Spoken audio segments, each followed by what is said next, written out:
오늘은 이 로마서 13장 8절에서부터 14절에 있는 말씀을 가지고 예수 그리스도로 옷 입으십시오 라는 제목으로 하나님 말씀 같이 나눠보기 원합니다. 혹시 여러분들이 그 대학교라든가 아니면 뭐 책을 통해서든지 이제 서양 철학사라든가 또 이 세계 어떤 그 역사의 그 흐름을 알 수 있는 그런 어떤 관련된 책을 읽으신 분들이라면 종교 개혁이 일어난 뒤에 이제 근대가 시작이 되고 그리고 또 계몽주의, 소위 계몽주의 시대가 이제 도래해서 그때부터 놀라운 이제 그 과학과 의학, 기술 이런 지적인 측면에서 비약적인 발전을 하게 되죠. 과거 시대보다도 훨씬 더 이 폭발적인 지식이 이제 증대되는 그런 시대를 맞이하게 됩니다. 그래서 이제 사람들은 근대라는 말을 쓰죠. 근대. 이 근대 모던이라는 것은 이 종교 개혁이 일어나기 이전에 1000년 동안의 중세를 뛰어넘는 그런 어떤 문명사적인 전환의 사건을 의미하는 거죠. 그래서 근대의 시작을 알리는 신호탄은 베이컨이라고 하는 사람이 이제 아는 것이 힘이다. 우리가 상식선에서 아는 그런 어떤 격언들을 우리가 통해서 알고 있지만 이 말에 문맥이 있습니다. 이 근대 시대 때 나온 이 슬로건이거든요. 아는 것이 힘이다. 아는 것만큼 인류는 진보할 수 있고 낙관론적인 문명을 만들어낼 수 있다라는 그런 내용이죠. 그리고 데카르트라고 하는 철학자는 나는 생각한다. 고로 존재한다. 그러니까 사유와 생각을 이 존재의 유일한 이 지렛대로 사용하는 그런 방법론을 주창했죠. 이 뜻은 이성 중심의 사고로의 전환을 알리는 그런 방아쇠 역할을 하죠. 그래서 인류는 그때부터 과거 중세 시대의 암흑의 시대, 어떤 초월적인 존재, 신의 시대 그런 것들을 헤어지고 그리고 이제 인간이 하나님 자리에 대신 올라서 이성을 신으로 여기면서 문명을 발전시키게 되죠. 그래서 17세기, 18세기 되면 1900년도까지만 오더라도 인라이트먼트 에이지다. 그래서 이성의 빛으로 인류는 굉장히 풍성해지고 이제 더 이상 유토피아는 이 세상에 없다라는 그런 거를 확신할 정도로 고도로 발달된 문명을 만들어내죠. 그러나 여기에는 명암이 있어요. 이제 이런 낙관론적인 시대에 거기서 끝나는 것이 아니라 1, 2차 세계대전을 경험하면서 사람들은 계속해서 이 창조 질서를 도전하고 부정하는 일들을 서슴지 않았죠. 진화론을 만들어내고 또 하나님 없이 잘 살아보려고 하는 인간의 탐욕과 욕심이 제국주의 문화를 만들어서 이 약한 나라를 압제하고 또 남의 나라를 빼앗아 가지고 자신의 나라를 배불리는 이런 불평등한 시대를 만들어낸 거죠.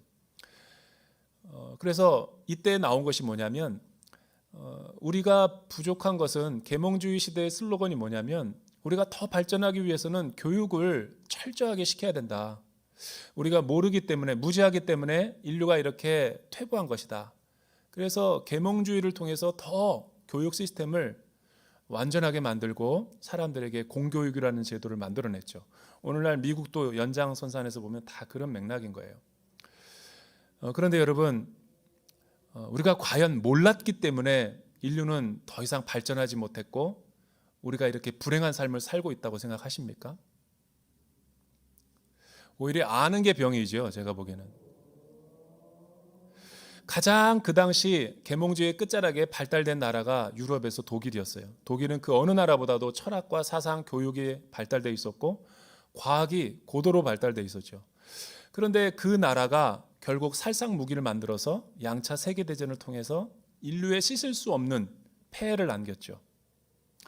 인간이 인간을 어떻게 600만 명이나 살상할 수 있어요? 여러분, 한 사람도 죽이기 쉽지가 않습니다. 살아있는 양심이라면.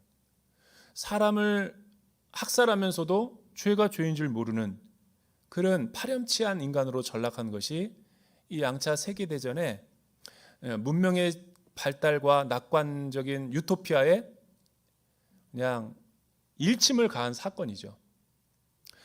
여러분, 전후 세대를 베이비 부머라고 그래요.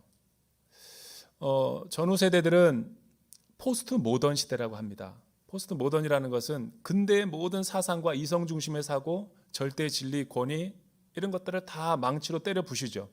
그래서 이때부터 전위 예술이 나오고 전위 문화, 모든 걸 다 뒤집어야지 트렌드가 되는 시대가 돼버렸어요. 그러니까 절대적인 게 다 상대적인 게 돼버린 거죠. 오늘날까지. 그리고 동시에 사람들은 이제 자유를 주장했죠. 인권과 자유. 그때부터 사람들은 이성보다는 포스트 모던의 핵심은 감성이죠. 주관적인 느낌.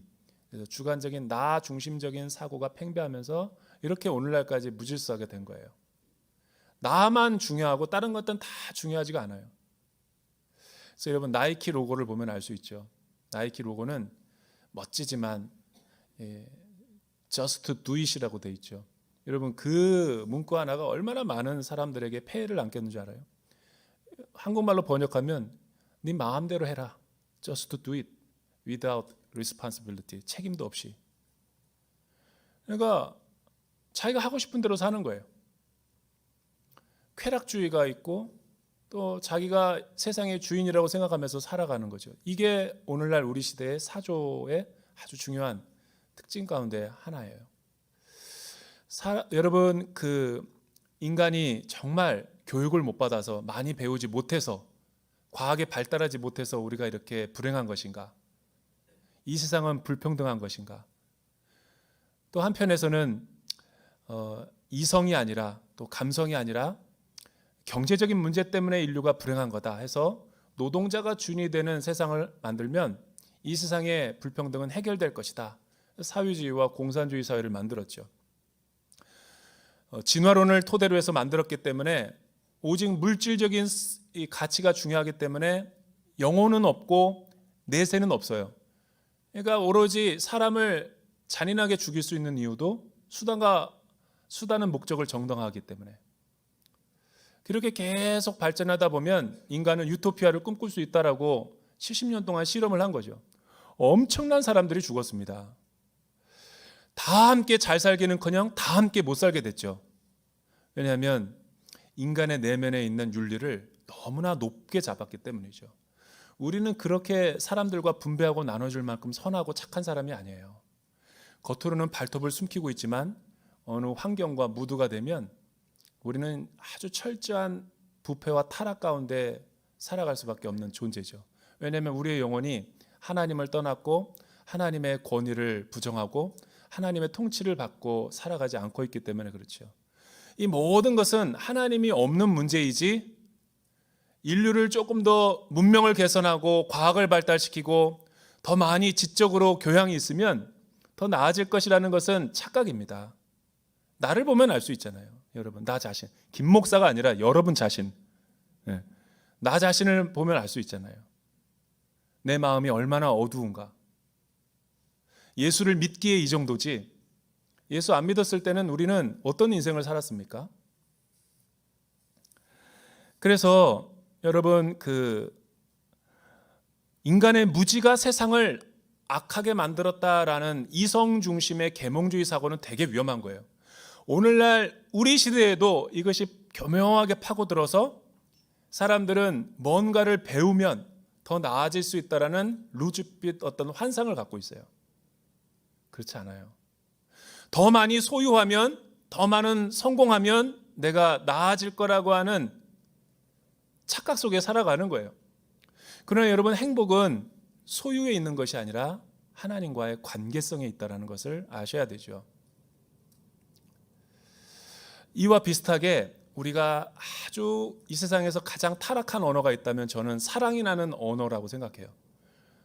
너무 흔해가지고 유행가에서도 이런 사랑이라는 타령이 안 나오면 노래 가사가 지어지지 않을 정도로 이 사랑이라는 단어를 조심스럽게 사용해야 되는 거예요. 여러분, 사랑이라는 단어는 우리가 서로 사랑하라 그럴 때 정말 사랑에 대한 지식이 부족해서 사랑하지 못하는 것입니까? 몰라서가 아니라 내 안에 사랑하고 싶은 마음이 없고 이기적인 나 중심적인 생각 때문에 사랑을 실행하지 못하는 게 문제죠. 그래서 오늘 로마서에서는 우리에게 중요한 이 말씀으로 우리의 영적인 어떤 그 잠자는 영혼을 깨우는 바울의 권면이 시작이 되는 거죠. 십자가의 구원의 사건 이후 우리 그리스도인들은 우리는 어떻게 세상을 사랑하고 이웃을 사랑해야 되고 하나님을 경외해야 되는가, 세 가지를 우리에게 전해주는데, 먼저 우리가 8절에서부터 10절에 있는 말씀이죠. 우리 같이 한번 읽어볼까요? 8절에서 10절에 있는 말씀 시작.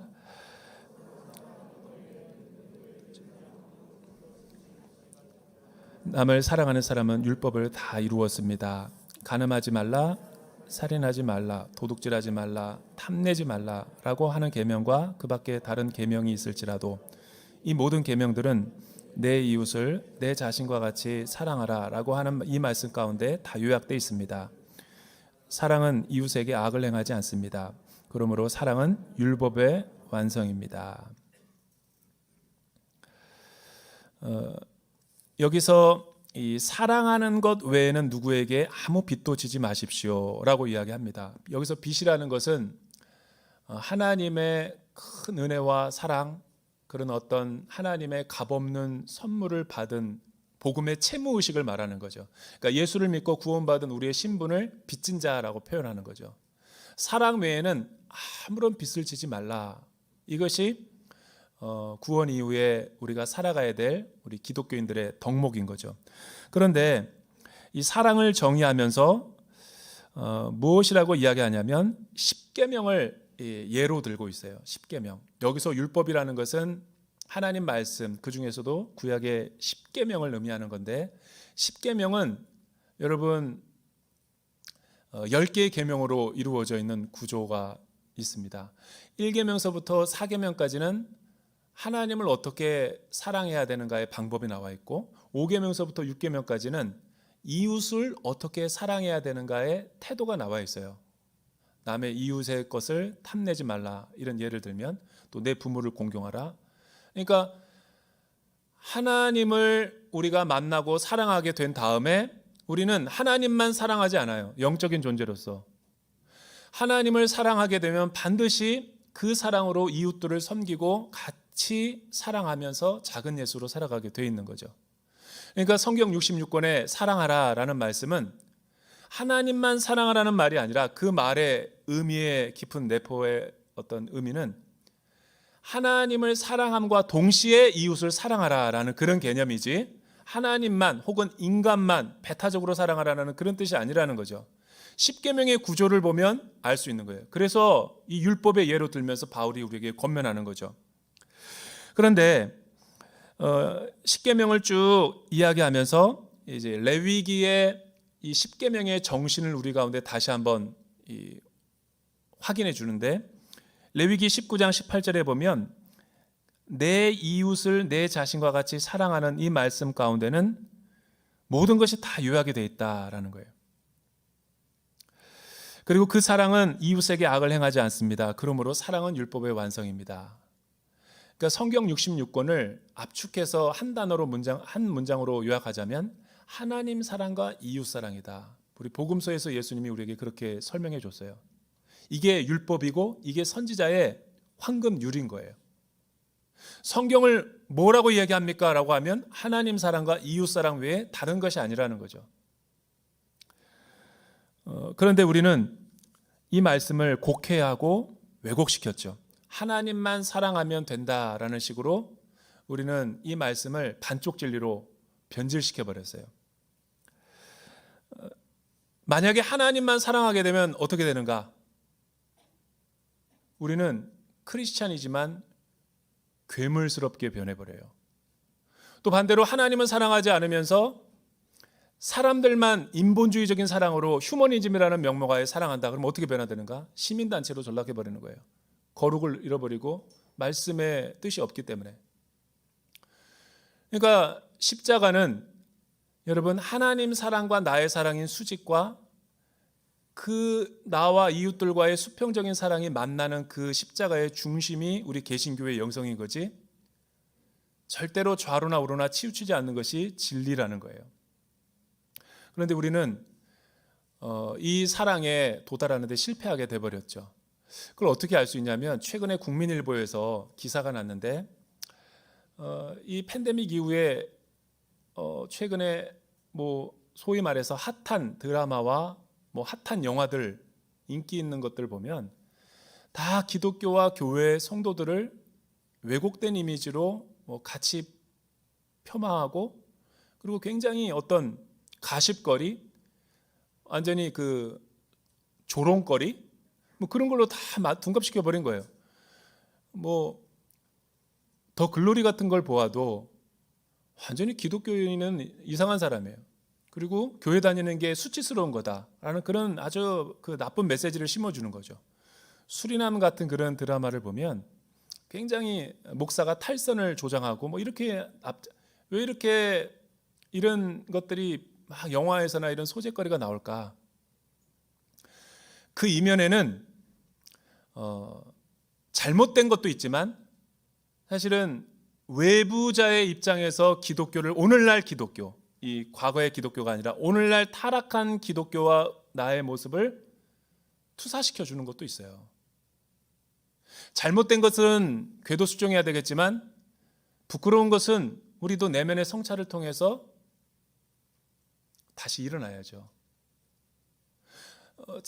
어떤 그 스스로 자기 정화를 하지 못하니까 외부의 어떤 수단을 통해서 우리를 비판하게 만드는 부분도 있는 거죠. 다 맞지도 않지만 또 다 틀리지도 않아요. 그렇기 때문에 우리가 사실은 부끄러운 거죠.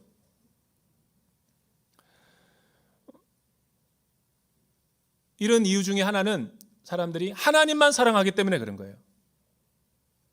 하나님만 사랑하는데 왜 문제가 되나?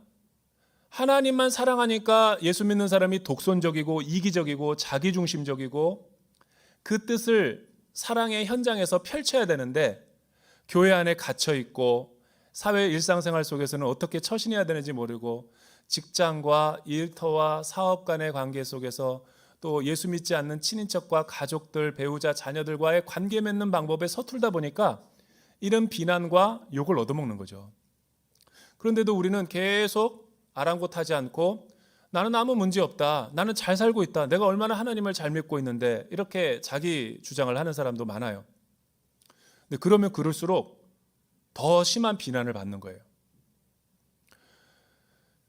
부끄러운 이야기지만 기독교 140년 역사 가운데 우리나라에 가장 존경받을 만한 이 교계 어른이 계세요. 그분은 이미 돌아가셨고 저도 존경하고 정말 그분은 점이 없고 흠이 없을 정도로 성자 중에 성자예요. 대학자시고 우리나라에 최초로 성경 66권을 갖다가 그 아주 어려운 시대 때 유학해가지고 주석을 하셨고 오늘날 설교를 하려면 그분의 주석을 참고해야 돼요.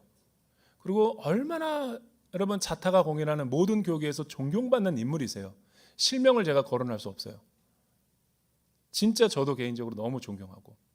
근데 그분의 자식들 가운데 딸이 있어요. 권사님. 박혜란 권사님이시라고 살아 계실 때 아버지에 대한 책을 썼어요. 근데 이 책이 안 팔려야 되는데 너무 잘 팔렸어요. 목사의 딸이라 그래서. 근데 그 책이 팔리면 팔릴수록 아버지에 대한 허구와 그 아버지의 그 율법주의적인 모습들이 다 고스란히 드러나게 됐어요.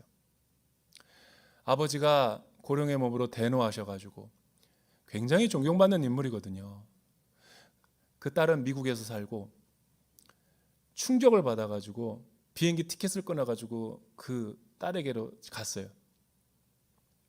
근데 대부분 사람들은 정말 평생 동안 그 자식 사랑을 제대로 못 해주고 바빠가지고 그리고 상처 준 걸 미안하다. 그리고 딸이기 때문에 더 많은 상처를 안고 살아가는데 미안하다. 용서를 구한다. 부끄럽다. 이렇게 나와야 되는데 그 존경받는 어른은 회개하라. 회개하지 않으면 하나님의 심판이 임할 것이다. 그리고 공항으로 가서 비행기 타고 왔어요. 여러분, 그 모습이 바로 우리 기독교인들의 모습에 투영되어 있어요. 전혀 문제가 없습니다. 그분의 삶은 너무나 청교도적이고 깨끗하고, 그러나 자식은 엄청난 상처를 받고 그 내용을 보면 사실이 아닌 것이 하나도 없어요. 그런데도 본인은 몰라요. 이게 우리의 모습인 거죠.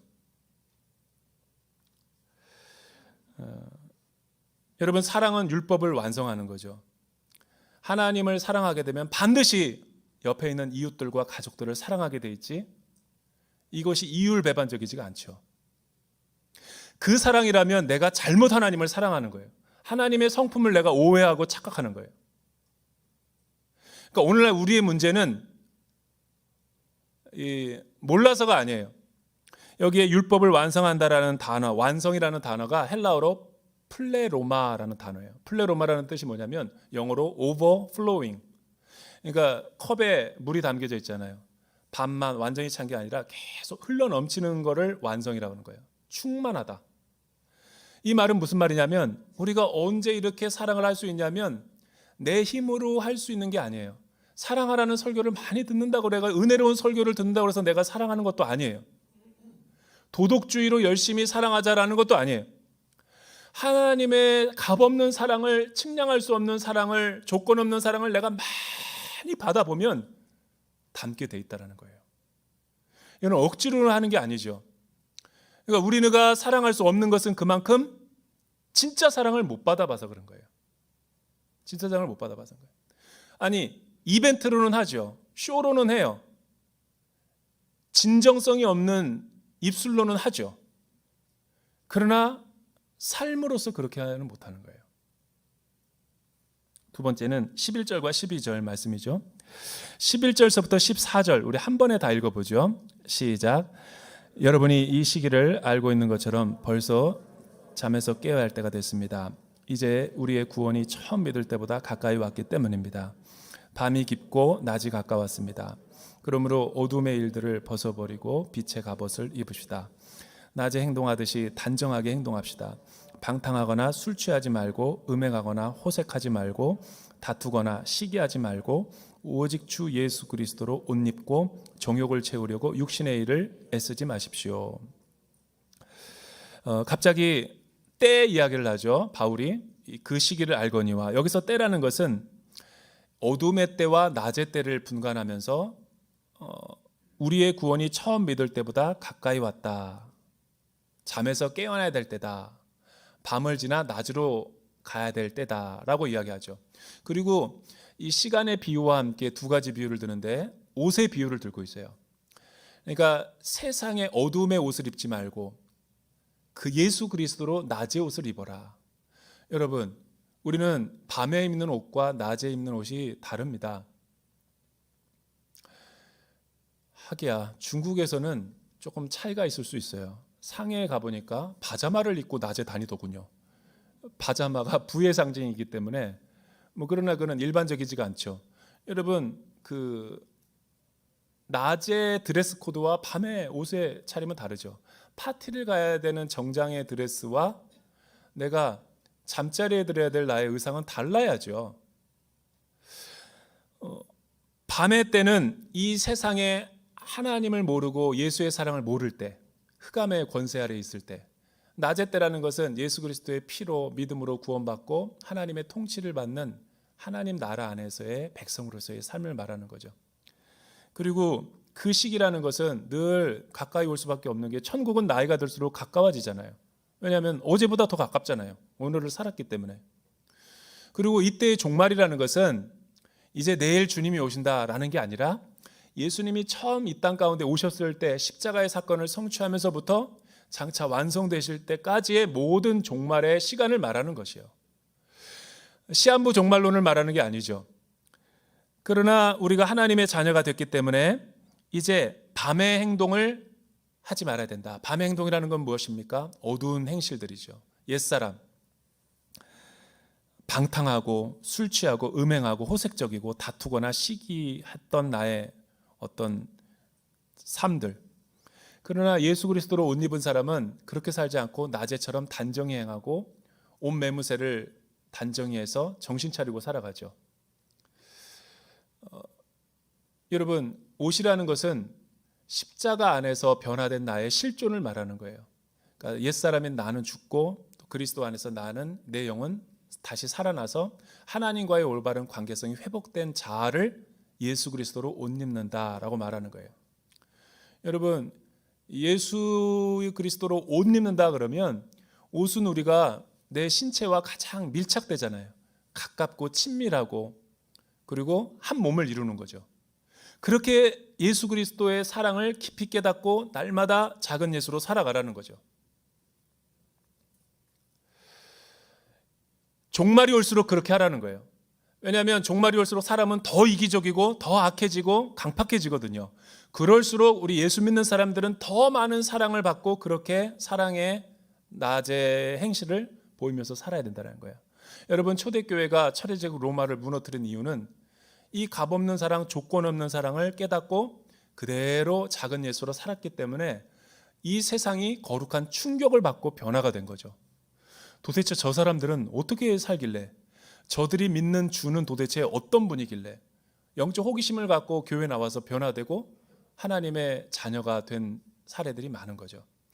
그 안에는 오랜 성도들의 인내와 기다림과 소망의 사랑을 갖고 그들이 신실하게 살았기 때문에 이런 변혁이 일어날 수 있었던 거죠. 저는 1999년도에 장로회 신학대학교 신대원 시험을 보고 이제 2000년도에 밀레니엄 학번에 입학을 했어요. 벌써 23년 전 일이죠. 장신대 신대원에 입학했을 때 저희는 1년 동안 기숙사 생활을 해야 돼요. 의무적으로 공동체 훈련. 그리고 또 하나는 이 말씀 사경회를 반드시 해야죠. 근데 그때 말씀 강사로 오셨던 분이 100주년 기념교회와 정신여고의 강당을 빌려가지고 예배드렸던 우리가 너무 잘 아는 이재철 목사님께서 이제 강사로 오셨어요. 여러분, 그때 양수리 수양관에 3,000명 정도가 모여 있었어요. 교수님들과 학생, 정말 각 찬 상태에서 말씀을 듣는데 너무 폭포수와 같은 은혜가 막 쏟아진 거예요. 제가 아직도 기억하는 게 내 옆에 있는 앞뒤에서 막 짐승이 흐느끼는 소리가 들렸어요. 설교를 듣다가 그런 광경을 처음 목격하는 거예요. 그때 이재철 목사님의 사모님, 정혜주 사모님도 내 앞에 앉아서 계세요. 근데 그때 설교를 듣는데 어떤 내용을 간증을 하고 있었냐면 자기가 어떻게 신대원에 들어왔고 목회에 들어서게 됐는지를 에피소드로 얘기하고 있었어요. 그분은 그때 모든 그 실황들을 녹화해서 녹취해가지고 홍성사에서 책을 만들어낸 게 비전의 사람 책인 거예요. 근데 그때 본인은 37살 이전까지 허랑방탕하게 살았던 내용을 가감없이 다 오픈했어요. 자기는 어려서부터 일찍 세계에 눈을 떠서 전 세계를 돌아다니면서 엄청난 돈을 벌었대요. 무역업을 통해서 말도 안 되게 엄청난 돈을 벌어가지고 이 한강에다도 아파트를 여러 채 사고, 돈은 너무 많아가지고 그리고 많은 이렇게 그 비즈니스를 하면서 늘 술에 찌어들어 살고 허랑방탕하게 살았죠. 가지 말아야 될 곳에 가고 만나지 말아야 될 사람들 만나고 하면서 자신의 인생은 병들어 갔다라고 이야기했어요. 너무 술을 많이 먹어가지고 간과 위가 반이 없어요. 절제 수술을 해서. 내가 궁금해가지고 얼마나 많이 먹어야지 위가 간이 반이 없어져요? 그분은 자신의 과거를 그렇게 소개했어요. 너무 술을 많이 먹어서 고주망태가 돼서 늘 집에 들어왔다는 거예요. 37살 때까지. 근데 그날도 취해가지고 들어왔는데 아내가 잠을 들고 있었대요. 책상에 앉아가지고 일기를 쓰다가 연필을 잡고 잠들었었는데 자기도 모르게 일기장을 서랍에서 다 열어봐서 다 봤대요. 너무 많은 일기장이 있었던 거예요. 그거를 다 읽는데 충격을 받았던 거예요. 그렇게 두꺼운 일기장의 모든 내용들이 거의 다 대동소이한 거예요. 결혼한 날부터 지금까지 죽고 싶다, 이혼하고 싶다, 내가 왜 이 남자랑 결혼했을까, 자기의 신세를 비관하고 한탄하는 내용과 눈물의 그 내용들이 다 아이들이 불쌍하다. 그날도 그 내용을 쓰다가 죽고 싶다. 이재철 목사님은 골방에 들어가서 펑펑 울었다 그래요. 그 죽고 싶다란 말에 운 게 아니라 그 마지막 한 문장이 끝에는 그러나 나는 남편을 기다려야 된다. 하나님께서 나의 남편으로 이 남자를 세우셨기 때문이다. 내 힘으로는 사랑할 수 없지만 그리스도께서 나를 용서하시고 사랑한 것처럼 이 남자를 기다려야 된다. 하나님 도와주세요. 그 문장을 읽다가 이재철 목사님이 회심을 한 거예요. 그리고 그 뒤부터 사업을 다 접어버리고 장로의 신학대학교에 들어가서 평생을 성경과 씨름하면서 살았던 거죠. 그리고 그분은 결단하기를 40살부터 교회를 개척해서 영락교에서 나와서 10년만 하나님 앞에 목회하겠습니다. 그리고 사임하겠습니다. 세습하지 않겠습니다. 건물 짓지 않겠습니다.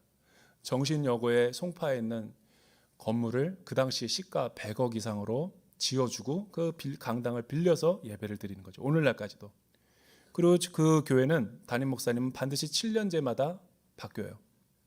그런 시스템에 의해서. 그리고 또다시 100주년 기념교회에서 예배를 드렸는데 여전히 하고 은퇴하셨죠.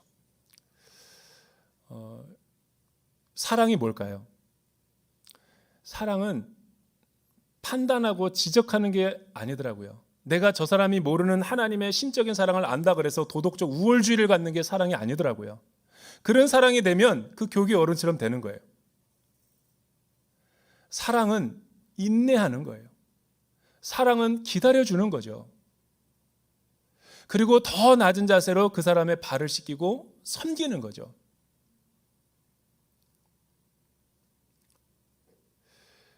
저는 이렇게 가끔 하나님의 음성으로 들릴 때가 있어요. 저희 그 가족 중에 어떤 분이 저희 집에 오시면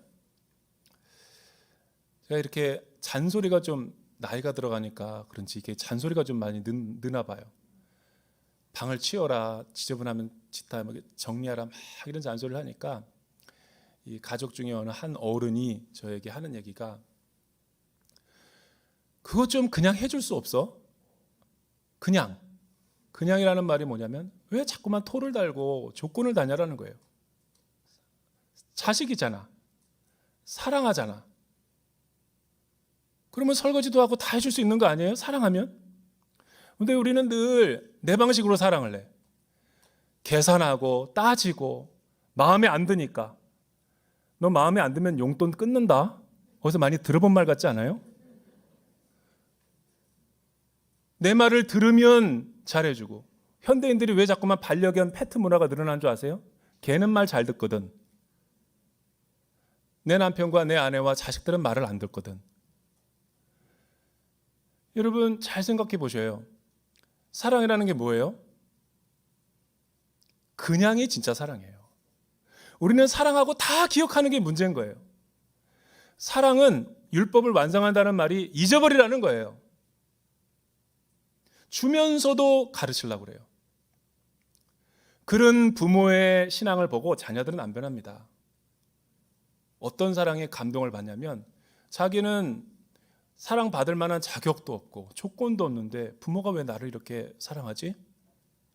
거기에 감동이 되는 거죠. 여러분들이 어떻게 주님 만나고 변화됐습니까? 그 헷세드의 사랑, 조건 없는 하나님의 사랑에 굴복한 거잖아요. 근데 우리는 그런 사랑을 덧입었음에도 불구하고 다른 이웃들에게만큼은 그렇게 사랑 안 해요. 오히려 직장이나 교회에서는 사회적인 가면을 쓰고 다니기 때문에 오히려 되게 친절해요. 교회에서, 직장에서 화나는 일이 있어도 되게 잘 참아요. 근데 집에 오면 아내와 남편, 자녀들에게는 엄청나게 잔인하게 횡포를 해요. 율법의 잣대를 들이대면서. 직장 생활을 처음 하던 때를 여러분 기억합니까? 취업 준비생일 때는 굉장히 가난했어요. 겸손하고 말도 고분고분하던 자식이 직장에 들어가면서부터 첫 월급을 타면서부터 어깨에 힘이 들어가더니 6개월 지나니까 어떻게 돌변합니까? 괴물로? 반찬이 이게 뭐냐고. 누가 돈을 벌어다 주는데. 근데 우리 어머니는 그런 걸 다 받아줘요. 그게 사랑이죠. 왜? 사랑은 그냥 하는 거예요. 나중에 우리가 그 나이 됐을 때 부모가 기억나거든 하염없는 눈물을 흘리는 거죠. 그러나 그때는 부모가 없어요. 그게 진짜 사랑인 거예요. 여러분, 사랑은 율법을 완성하는 거예요. 한국교회가 저와 여러분의 삶이 회개해야 되는 게 하나님만 사랑해서 이렇게 된 거예요. 하나님을 사랑하고 이웃도 상처 주는 일을 하면 안 돼요. 제가 이 설교를 하려니까 부끄러워가지고, 근데 내 안에 있는 성령님은 자꾸만 토설하라고 그래요. 지난주 기사를 보니까 미국에서 어떤 할아버지가 47년 전에 대학교에서 도서관에서 책을 빌렸는데 이사하느라고 깜빡해가지고 그거를 47년 동안 갖고 있었던 거예요. 그러니까 생각하면서 죽을 날이 다 됐는데 얼마나 부끄러웠는지 자기를 회개하는 거예요. 그리고 그 도서관에다가 벌금과 함께 돌려보낸 거죠. 나로 인해서 얼마나 많은 이웃들에게 피해를 줬습니까? 사과합니다. 이 도서 한 권 때문에 누구는 논문을 못 썼을 것이며 취업의 결정적인 기회도 이 책의 정보를 못 보고서 실패했을 텐데, 저에게도 그런 과거가 있어요. 교육전도사 할 때 제가 석사 과정을 하고 있어서 논문을 쓰고 있었는데, 마지막 졸업 논문을, 이 컴퓨터가 고장이 나가서 쓸 수가 없었어요. 근데 그때 이영미라고 하는 저희 교회의 지체가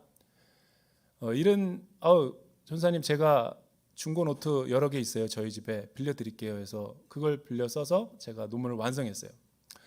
그런데 제가 그거를 지하철에다가 놓고 내려버렸어요. 그래서 사실대로 말했어요. 내가 잃어버렸는데 어떡하냐 그랬더니 괜찮다고. 그러고 나서 23년이 흘렀어요. 괜찮다니까. 근데 괜찮은 게 아닌 거예요. 그 설교를 준비하고 그걸 하는데 내가 이웃에게 피해를 끼쳤잖아요. 계속 이 마음에 부담이 되는 거예요. 그래서 로마서가 16장인데 16장 끝날 때까지 새 노트북을 사서 아이러브 스쿨에 찾아가서 이영미라는 애를 찾아가지고 그를 전달해 주라는 마음을 성령님이 말하는 거예요. 내가 왜 설교 때 이 고백을 하냐면, 이렇게 안 하면 실행 안 할까 봐. 로마서가 16장이니까 아직 남았으니까 내가 돈을 모아가지고 새 노트북으로 내가 정말 미안하다. 역지사지로 생각해보면 나도 기분이 나쁠 거예요. 그 괜찮다라는 말의 의미를 파악하지도 않고 이웃에게 폐를 끼쳤잖아요. 알고 보면 우리도 다 그렇게 이웃에게 신경 쓰지 않고 나중심적으로 이기적으로 살았던 거죠. 사랑하는 여러분, 나의 사랑이 아니라 그리스도의 사랑으로 하나님과 이웃들을 잘 섬기고 사랑할 수 있기를 주님의 이름으로 축복합니다. 기도하겠습니다. 사랑하는 주님, 하나님 앞에 우리의 죄를 회개하기 원합니다. 예수 그리스도의 보혈로 우리를 씻어주시고 정결하게 살았음에도 불구하고 나는 여전히 옛자아로 변하지 않는 내 모습으로 살아갈 때가 많습니다. 고집과 아집, 나 중심적으로 계산하며 살아갈 때가 많습니다. 내 방식대로 사랑하지 말게 하여 주시옵소서. 그리스도의 사랑으로 모든 이웃을 품게 하여 주시옵소서. 예수님의 이름으로 기도드립니다.